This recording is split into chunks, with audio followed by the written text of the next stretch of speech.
Boa noite a todos. Sejam bem-vindos mais uma vez a mais uma noite aí da nossa Semana de Oração Jovem. Meu nome é Vitória, eu frequento a Igreja do Jardim Leonor, que é aqui do distrito de Cotia, e para mim é um prazer estar aqui hoje, poder compartilhar mais um tema dessa Semana de Oração. Sendo muito transparente, eu tenho muita dificuldade em começar qualquer tipo de apresentação. Tá? Então, para mim, a parte mais difícil são esses primeiros 5 minutos. Então, se você tem facilidade para fazer isso, parabéns. Não é fácil para todo mundo. E por que eu estou falando isso? Porque eu não vou enrolar muito para começar. Vamos direto ao ponto. Então, abram suas Bíblias aí em Marcos, Marcos 5, a partir do verso 1. É uma história um tanto conhecida, né? Um tempo atrás esteve numa lição da escola sabatina. E para quem conhece a história, já viu o título ou já fez uma leitura dinâmica aí, já sabe mais ou menos de que história que se trata. Bem resumidamente, essa história é o seguinte: Jesus chega numa determinada região. E aí, para variar, vem uma pessoa problemática até o encontro de Jesus e ele tem que ajudar ali, ele cura essa pessoa e transforma a vida dela. Então, era um homem endemoniado e Jesus liberta ele dos demônios e envia os demônios para uma manada de porcos que tinham ali e esses porcos se suicidam.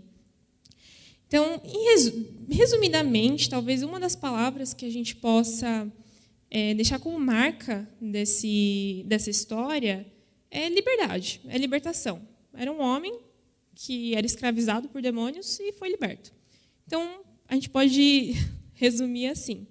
E é justamente esse o tema que a semana, a associação preparou para a gente discutir hoje, né? Liberdade, libertação. E pensar em liberdade, libertação, automaticamente faz a gente pensar também no oposto, né? Então, escravidão, prisão. Porque a gente fala, sou liberto, fui liberto, agora eu sou livre. Mas livre do quê? Livre de quem? Né? Então, a gente acaba pensando mesmo. E aí as prisões são diversas. Então, prisões espirituais, prisões físicas, prisões mentais, são diversos tipos. Acho que a mais popular, que a gente logo pensa, é a prisão física. Então, alguém comete um crime e vai pagar por esse crime. Então, ele é preso, tem a sua liberdade restringida e vai ficar ali um determinado tempo, ou o resto da vida, para pagar por esse crime. E acho que todo mundo conhece, ou já conheceu, ou pelo menos viu no jornal alguém que foi preso, ou foi preso de forma justa, ou de forma injusta. Enfim. E aí, existe um homem nos Estados Unidos, eu não conhecia até estudar para essa pregação, então, se você não conhecer, é que o texto fala que ele era muito conhecido, mas eu não conhecia, que é o Charles Colson. Isso. Ele foi preso de forma justa porque ele tinha cometido crimes, ele era corrupto e ele foi pagar por esses crimes. E ele ficou um tempo preso, né? Ele foi para a prisão, enfim. Mas dentro da prisão, graças a Deus, ele conheceu a Jesus, conheceu o reino e experimentou uma liberdade espiritual. Então é engraçado, né? Mesmo preso fisicamente, ele foi liberto espiritualmente. E, assim, ele não é um caso exclusivo, né? A gente pode conhecer, tem até um nome da nossa igreja, né, que era um criminoso lá no Rio de Janeiro e teve uma experiência super bonita com Deus e foi liberto também aí do pecado. O que eu quero dizer com isso? Que, às vezes, a nossa percepção de liberdade ela pode ser diferente dependendo da situação que a gente está vivendo. Então, veja bem, ele, preso fisicamente, foi liberto espiritualmente, né? Tem até uma coisa que a gente gosta de falar assim, quem é livre de verdade são os pássaros, porque os pássaros têm asas, porque eles voam, eles podem ir para qualquer lugar, então eles sim experimentam uma liberdade verdadeira. Mas, se a gente parar para pensar, né, me fizeram esse questionamento, e eu faço hoje, você já parou para pensar que talvez o pássaro esteja preso à condição de ter que voar? A gente, às vezes, não pensa por essa perspectiva, né? Então, às vezes, é uma questão de percepção. Às vezes, é real, né? Uma liberdade real ou uma prisão real. Às vezes, é uma percepção nossa. Ano passado, por conta de alguns problemas de saúde da minha família, a gente se consultou com um médico, né, um médico adventista. Então, ele traz muito forte essa questão da mensagem de saúde que a gente prega, né, deveria viver mais. E ele estava contando de algumas experiências com outros pacientes, e ele falando assim, né, que às vezes surgia essa conversa, que a pessoa virava e falava assim: nossa, doutor, mas eu não posso mais tomar refrigerante agora que eu estou doente. Eu sou proibida de tomar refrigerante.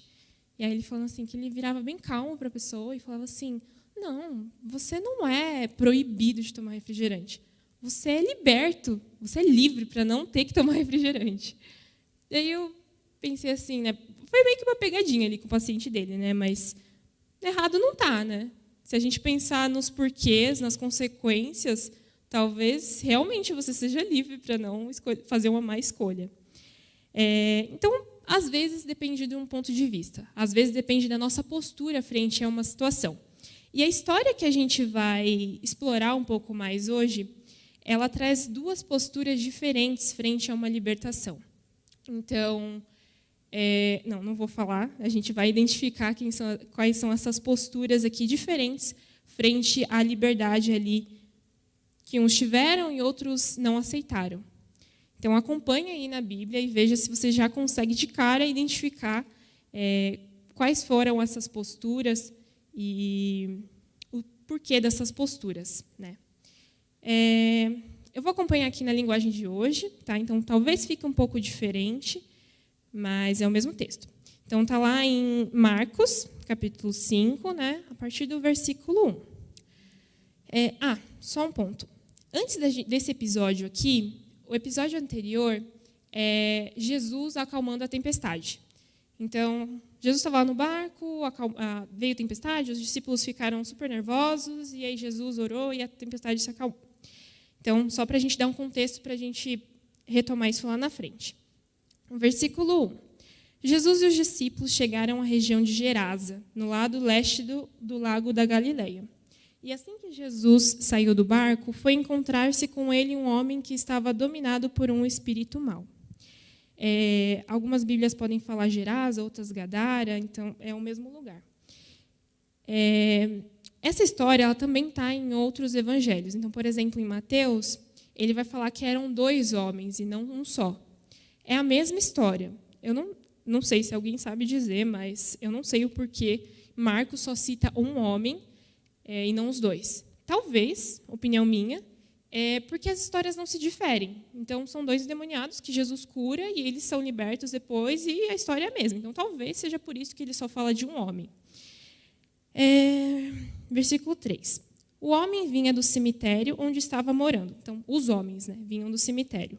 Ninguém conseguia prendê-lo, nem mesmo usando correntes. Mateus fala que ninguém conseguia passar por aquele caminho. Então, dá a entender que era próximo a uma via pública. E na Bíblia não cita quanto tempo esses homens estavam, mas não era pouco tempo, porque as pessoas tinham conhecimento daqueles homens, né? Se fosse algo há pouco tempo, algo muito isolado, talvez ninguém tivesse tentado prender eles. Mas as pessoas já sabiam da existência deles, da condição que eles estavam.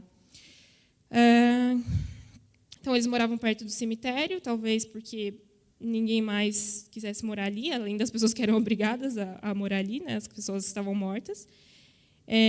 Versículo 4. Muitas vezes já tinham amarrado suas mãos, os seus pés com correntes de ferro, mas eles quebravam tudo e ninguém conseguia dominá-lo.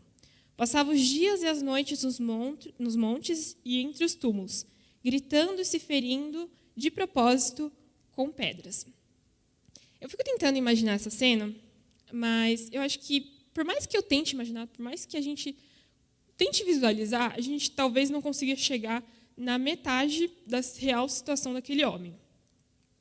Então, a gente pensa assim, uma pessoa totalmente fora de si, endemoniada, sujo, despido. Ellen White fala que ele já tinha perdido a semelhança humana, então já tinha perdido ali a semelhança de Cristo, e se feria, né? Ele mesmo estava se ferindo. Mais uma vez, a gente não sabe quanto tempo que ele estava ali. não sabe qual era a situação dessas feridas, se ele tinha ossos quebrados, essas feridas expostas, se já tinha criado bicho. Então, por isso que eu falo, talvez a gente não consiga nem imaginar a metade da real situação desses homens. E aí, a cena. Jesus chega até aquela região, desembarca, né, ele e seus discípulos, e, de repente, de longe, esses homens vêm correndo, enfurecidos, querendo atacar Jesus. Na Bíblia, acho que não fala, mas no Espírito de Profecia fala que, nesse momento, os discípulos saíram correndo e Jesus ficou ali, parado ainda. Até pensar, nossa, os discípulos não ajudam, né? A gente tenta defender eles, mas eles sempre acabam saindo na hora H. E Jesus permanece ali, não com medo, mas como alguém que tem autoridade para mudar aquela situação. E os demônios, os homens, não atacam Jesus. Ele ergue a mão, né, e domina aqueles homens de certa forma. Então, versículo 6. Ele viu Jesus de longe, correu, caiu de joelhos diante dele, no 7, e gritou, Jesus, filho do Deus Altíssimo, o que o Senhor quer de mim? Em nome de Deus, peço que não me castigue. Aqui um ponto interessante, os demônios reconheciam quem era Jesus, reconheciam a autoridade dele. Talvez isso fosse um testemunho também para as pessoas que não acreditavam em Jesus. Né? Aqueles homens que não podiam ser dominados, praticamente não tinham consciência, reconheceram que Jesus era o Filho de Deus, mesmo sem conhecer a história dele, mesmo sem ver os milagres dele. Eles reconheceram ali que era o Filho de Deus. Mas, mesmo assim, eles foram petulantes em falar, o que o Senhor quer de mim? Né? O Senhor acha que tem, isso talvez em outras palavras seria, o Senhor acha que tem domínio sobre mim? Em seguinte, né, no versículo 8, ele disse isso porque Jesus havia mandado, o espírito mau saía desse homem. No 9, Jesus perguntou, como você se chama? E ele respondeu, meu nome é Multidão, porque somos muitos. Em outras versões, vai falar que o meu nome é Legião, né? Porque eram muitos. Legião, a gente não consegue saber exatamente quantos espíritos maus que estavam ali possuindo aqueles homens. Legião, no exército romano, era pelo menos ali 6.000 soldados. Então, eram muitos mesmo. A gente não sabe dizer se eram 6.000, se eram 3.000 em cada um, mas a gente sabe que eram muitos. E aí a pergunta, né, por que Jesus pergunta isso? Faz diferença para Jesus? Será que ele tem um milagre diferente, dependendo do nome do demônio? Mas, na verdade, não. A pergunta de Jesus é muito pertinente, porque ele queria, na verdade, mostrar para os discípulos que estavam assistindo toda a situação qual era a gravidade, qual era a situação que ele teria que lidar e qual seria o tamanho do milagre que ele faria ali naquele momento. Além disso, ele também queria mostrar para os discípulos com que tipo de coisa que eles teriam que lidar depois. Que não eram situações fáceis, não era algo simples. No versículo 10. E pedia com muita insistência a Jesus que não expulsasse os espíritos maus para fora daquela região ou fora daquele país. No 11. Acontece que no morro perto dali havia muitos porcos comendo. Os espíritos pediram a Jesus com insistência, nos mande ficar naqueles porcos, nos deixe entrar neles. Veja bem, grave esse momento. Não é Jesus, não é a iniciativa de Jesus que os espíritos possuam os porcos, mas isso é sugestão do próprio inimigo. Gravem isso. E Jesus deixou. Jesus permitiu que os espíritos possuíssem aqueles porcos. Eles entraram nos porcos e estes, que eram quase 2.000, eu não consigo nem imaginar o que são 2.000 porcos, se atiraram morro abaixo, né, se suicidaram e caíram dentro de um lago. No 14. Os homens que estavam tomando conta desses porcos fugiram. Né, eu fico pensando, né, 2.000 porcos, eles não caíram de uma vez. Não sei quanto tempo isso durou. Se foi uma meia hora, se foi uma hora desses porcos correndo, uma bagunça. Talvez esses homens que estavam cuidando, eles tentaram não deixar que isso acontecesse, o que deve ter sido em vão. Não sei quantos eram também para cuidar de 2.000. Não faço ideia de o que era essa multidão aí de pessoas que estavam presenciando esse milagre. Essa parte ruim para eles, né? Mas, enfim. E aí eles fugiram e começaram a espalhar, talvez contar para os donos o que tinha acontecido, né? Chamar as pessoas para se justificar também, né? Não falar que eles fugiram sozinhos com 2.000 porcos, não sei. E chamaram todo mundo ali para ver o que estava acontecendo.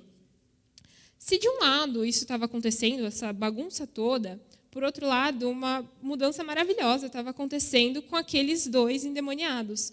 Então, aqueles que não tinham mais nem semelhança humana, agora estavam calmos, tinham consciência, estavam conversando. Talvez não. A gente pode imaginar que as feridas deles estivessem fechadas agora, parassem de sangrar. Talvez, se eles tivessem ossos quebrados, também já estivesse no lugar. E acho que o maior seria a consciência, retomar a consciência depois de tanto tempo, ou depois de algum tempo, sendo dominado ali por aqueles espíritos maus. No 15, quando chegaram perto de Jesus, viram um homem, né, os homens que antes estavam dominados por demônios, e ficaram espantados. Então, as pessoas que conheciam esses homens, que eram dessa região, chegaram e não reconheceram, né? Viram esses homens sentados, vestidos e em perfeito juízo.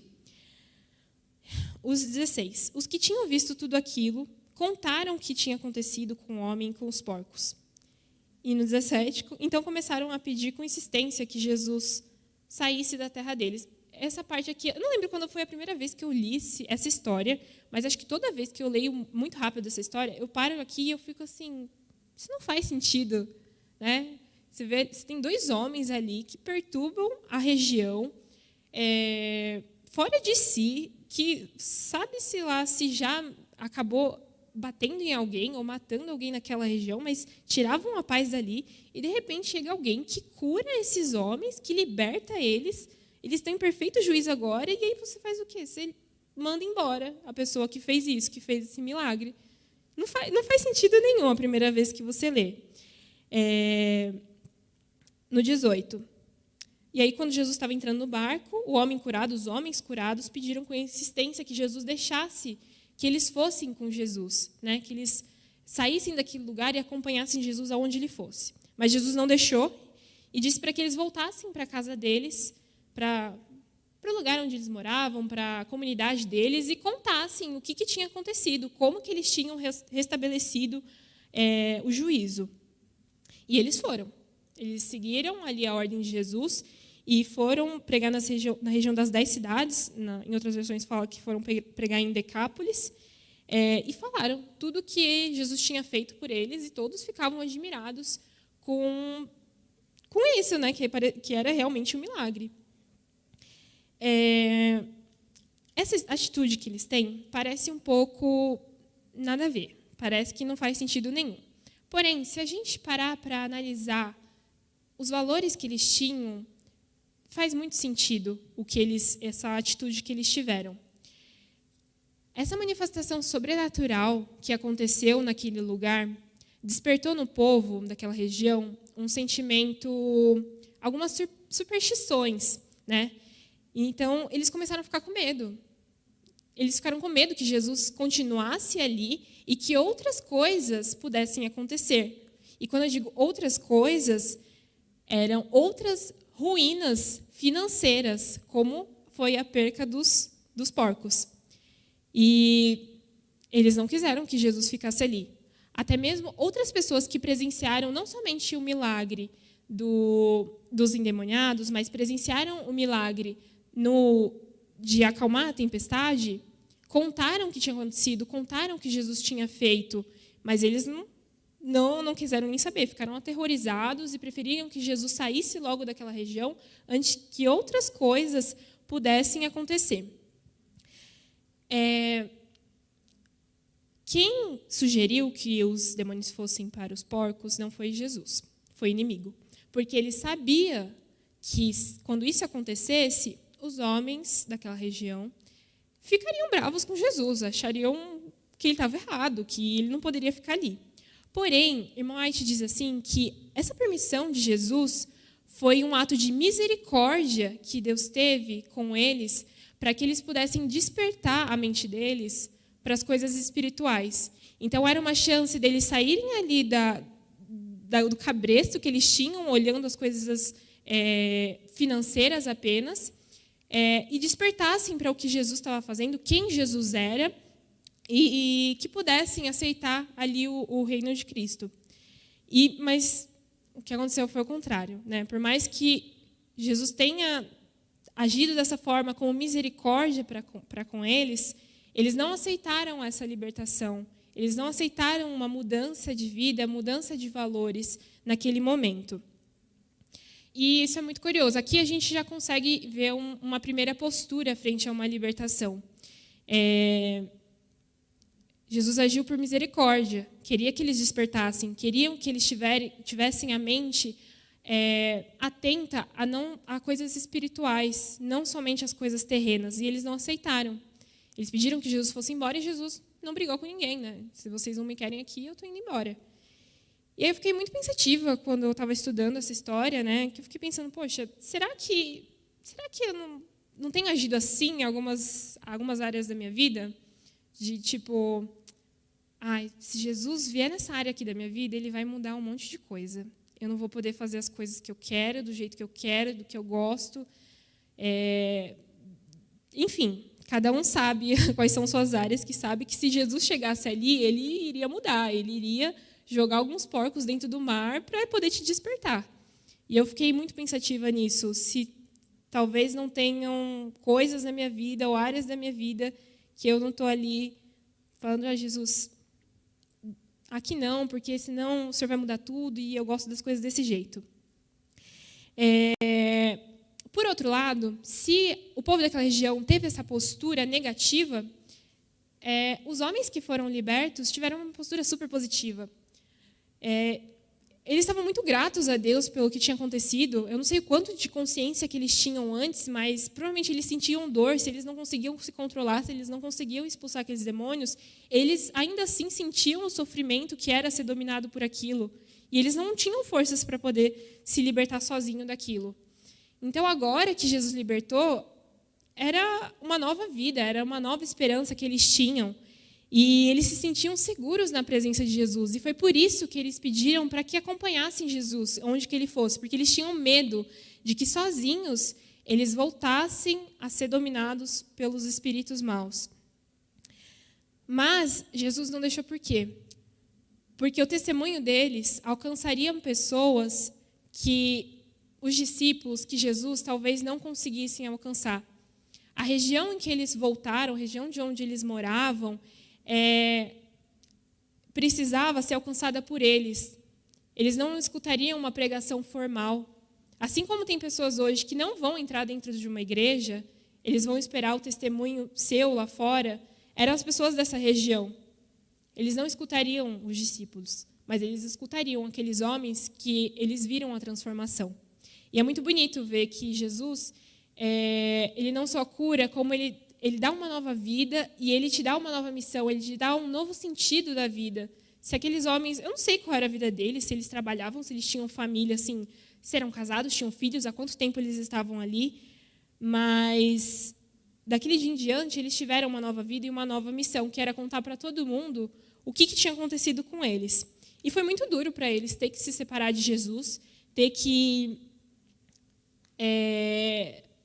ir em frente, ainda com medo de serem dominados por isso.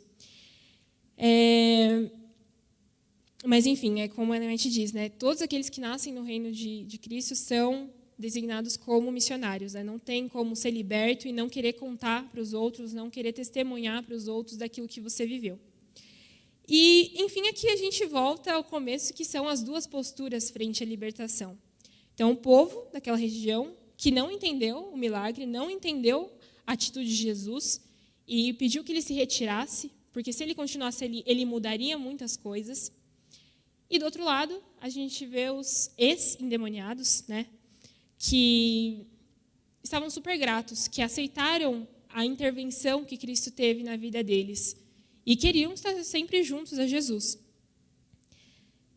E aí, nesse momento, talvez seja o momento da gente pensar qual tem sido a nossa postura frente às intervenções divinas na nossa vida, né?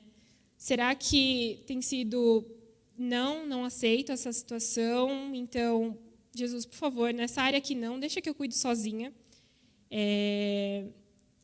Ou tem sido, sim, faça a mudança que você quer fazer. Mude o que for, eu quero estar junto de você, eu quero estar junto de Cristo, eu não quero voltar para aquilo que eu fui liberto. De uma coisa eu sei, aonde Cristo chega, as coisas mudam. Assim como, né, os homens não eram mais endemoniados, assim como os porcos morreram, coisas aconteceram. O lugar não é mais o mesmo quando Jesus chega. Ele confronta as nossas escolhas, as nossas atitudes, para que estejam em conformidade com o reino dele. Até pegando o gancho de ontem, que a Larissa pregou sobre a mulher samaritana. Jesus veio e falou, olha, eu dou a água da vida, e até aí tudo bem, Jesus está trazendo vida, está trazendo coisa boa. Aí ele vira e fala, traz o seu marido. Ou seja, ele confronta, né? Eu vou te dar o que é bom, sim, mas e essa parte aqui da sua vida? Está tudo certo aqui? Será que não tem alguma coisa para ser mudada aqui? E é muito curioso. Onde ele chega, a intenção é libertar do pecado, então, obviamente, as coisas vão mudar. Eu não estou insinuando que a gente tenha que fazer as coisas para ser salvo, enfim, não estou falando isso. A gente não é salvo pelas obras. Mas alguma coisa acontece quando Jesus chega. Se nada está acontecendo, se nada está mudando, talvez ele não chegou ainda, talvez ele não tenha entrado ainda. Que nem eu tinha falado, né, sobre o exemplo do refrigerante. Né? Às vezes a gente olha as exigências divinas como uma obrigação. Eu não posso trabalhar no sábado, eu não posso estudar no sábado, eu não posso beber café, eu não posso fazer isso, eu não posso fazer aquilo. Enquanto, na verdade, a gente deveria olhar por outra perspectiva, que não, eu sou liberto disso, eu sou livre disso. Eu sou livre das garras do amor ao dinheiro, do amor a coisas materiais, da preocupação com essa terra. Por isso eu posso descansar no sábado, por isso eu sou livre para descansar um dia na semana, porque eu sei que quem me sustenta é Deus. Né? Então, talvez a nossa perspectiva, a nossa postura, a questão não é a libertação de Cristo, não é ele retirar o pecado, ele espantar o pecado, porque isso é natural dele. Onde ele chegar, ele vai fazer isso. A questão é a nossa postura frente a essa situação, frente ao que está acontecendo, frente às providências divinas, sejam elas positivas, talvez, ou talvez negativas, do nosso ponto de vista. A minha mensagem hoje, né, o que eu desejo hoje é que todos nós ouçamos a voz do Espírito Santo, que a gente aceite a providência divina em nossas vidas, que a gente aceite a libertação que Ele tem a oferecer em nossas vidas, mesmo que essa libertação, que essa mudança, talvez signifique perder algumas coisas que a gente acha que tem valor, talvez perder alguns porcos que a gente tem alimentado nas nossas vidas, achando que aquilo é o que mais existe de valoroso para a gente. Enquanto o quarteto canta, podem vir, quero que você pense nisso e peça a Deus que Ele entre na sua vida e que você reconheça que é Ele que está entrando, que as mudanças que Ele faça sejam permanentes.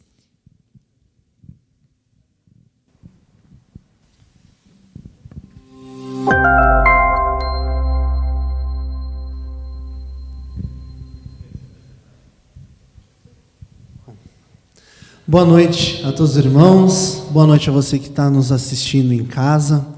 Para quem não nos conhece, nós somos o quarteto Dinamis, até fugiu da minha cabeça agora. Dinamis, eu sou o Otton, frequento a igreja de Paisagem Colonial em São Roque, tá? E faço o segundo tenor. Boa noite a todos, que a graça e a paz do nosso Senhor estejam com todos. Eu sou o Alisson, frequento a igreja do Feital em Ibiúna e tento fazer o primeiro tenor do quarteto. Eu sou o Elton, frequento a igreja da Clínica ali em São Roque e faço barítono. Boa noite aos irmãos, é um prazer muito grande estar aqui com vocês E eu me chamo Eduardo, sou da igreja de Central de Calcaia do Alto e faço o baixo.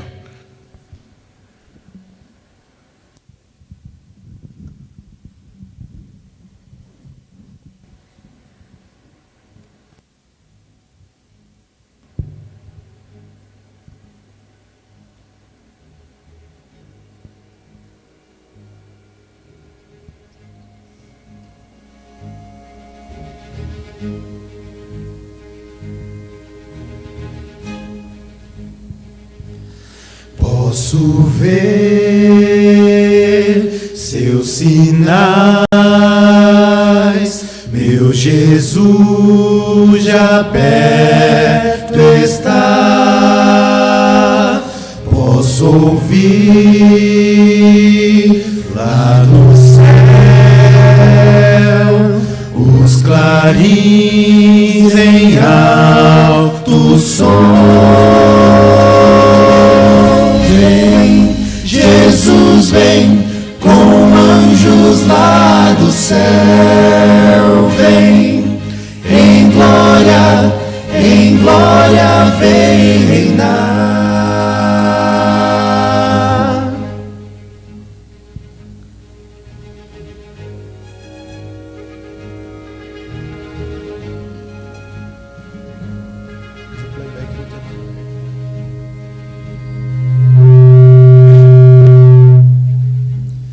Em silêncio, ao olhar,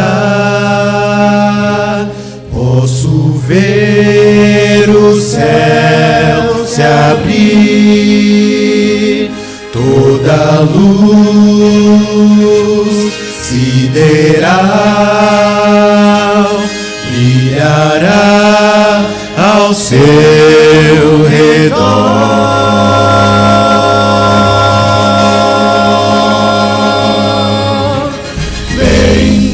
Jesus vem, com anjos lá do céu. Vem, em glória vem reinar.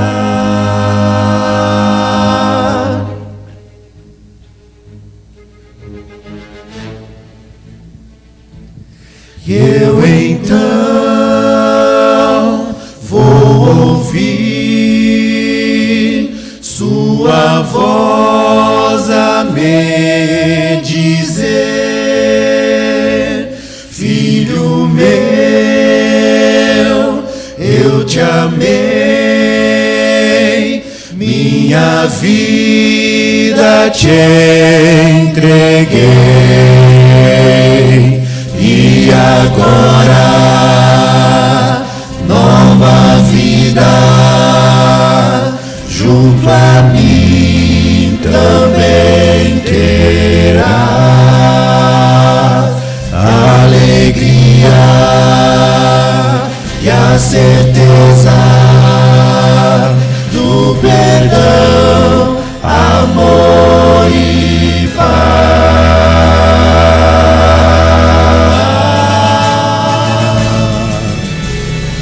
Vem, Jesus vem, com anjos lá do céu. Vem, em glória vem reinar. Aleluia, com anjos cantarei. Lá na glória, com Cristo estarei. Aleluia, amém.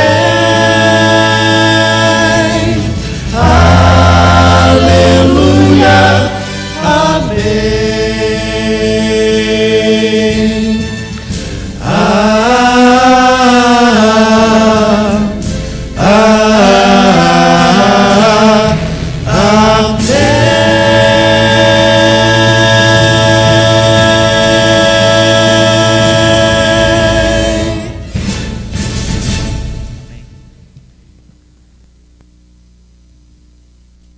Oremos. Senhor Deus Pai, te agradecemos, Senhor, por mais essa oportunidade que podemos ter agora de estudar um pouco mais da sua palavra. Senhor, te pedimos que perdoe os nossos pecados, perdoe aquilo que vem nos distanciando de Ti e, consequentemente, nos distanciando do céu. Senhor, que essa mensagem de agora não seja só mais uma mensagem que a gente escutou, mais uma explanação, mais um conhecimento que a gente adquiriu da Bíblia, mas que seja uma mensagem transformadora em nossas vidas. Que o Senhor nos ajude a ver de forma diferente as suas providências, que a nossa postura seja uma postura positiva frente às mudanças que o Senhor quer fazer em nossas vidas. Mais uma vez, perdoa os nossos pecados, esteja conosco, nos proteja e continue abençoando essa semana de oração. Que nós saiamos dela transformados e que outras pessoas conheçam e sintam-se tocadas a conhecer um pouco mais de Ti. É tudo o que te pedimos, não porque haja merecimento em nós, mas em nome de Jesus. Amém.